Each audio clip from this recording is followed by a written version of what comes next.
I'm Bailey Bates. Here are your headlines from Central Texas. A student athlete is back at practice after being airlifted off of the field due to an injury last Friday. The game between Granger High School and Holland High School was canceled after Hornet senior Logan Garment had to be airlifted to the hospital. Head coach J.B. Cheney said the initial incident was nothing like he's ever seen during his time at Holland, and that he and his staff initially believed Logan had slammed his head on the concrete lining of the stadium.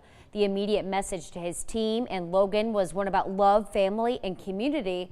Cheney says that message and outpouring of support from those not only in Holland but across the state has helped Logan and his team for the better.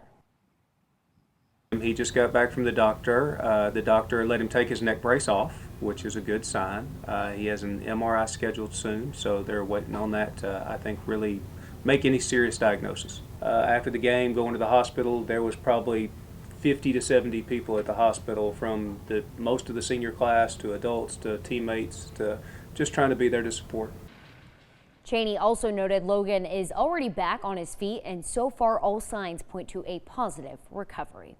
As Hispanic Heritage Month gets going, we are highlighting ballet folklorico, a traditional style of dance from Mexico that combines folk culture, music, and storytelling. Sydney Walker spoke with one of the only studios in Central Texas on how they're helping pass down traditions from one generation to the next.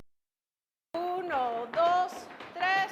Otra vez. Ballet folklorico is a Mexican cultural dance. It would take a whole lifetime to learn all the dances. Different regions across the country Jalisco, Jarabe Tapatío, El Son de la Negra. have different dances and cultural attire. I do teach dances from Jalisco, but then other ones that are pretty common are dances from the state of Veracruz. Also one from the north with polkas. To tell a story. So the way you move your skirt might be up here, but then it might be like this.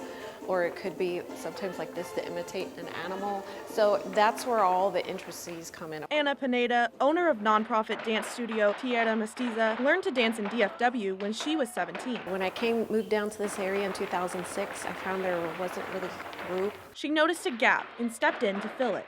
And that's when I got out of my comfort zone and decided to teach. We've got one more person, we need to be ready.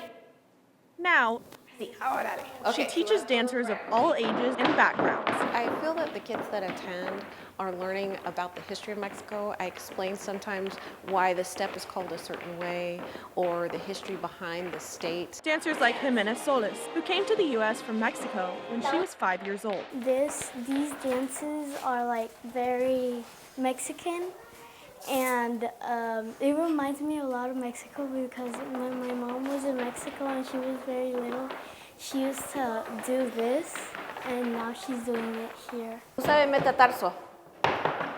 Ah, mejor. It's very special for me. It reminds me of my state. While Jimena dances with the 7 to 12 age group, Un, dos, un, dos. her mom dances in the adult class. Un, dos, tres.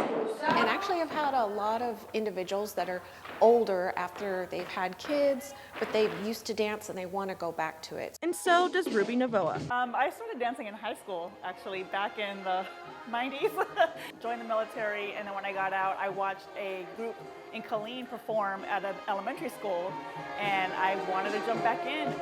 Novoa says the dance reminds her of cherished family. And that was from the Mexican state of Michoacan.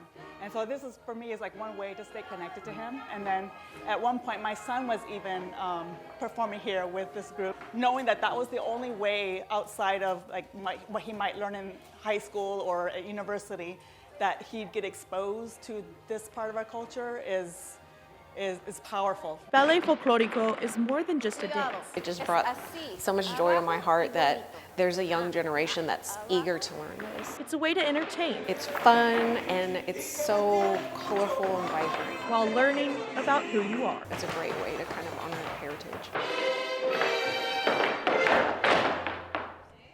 And that was Sydney Walker reporting. So very important to keep those traditions, that culture alive. Those are your headlines from Central Texas.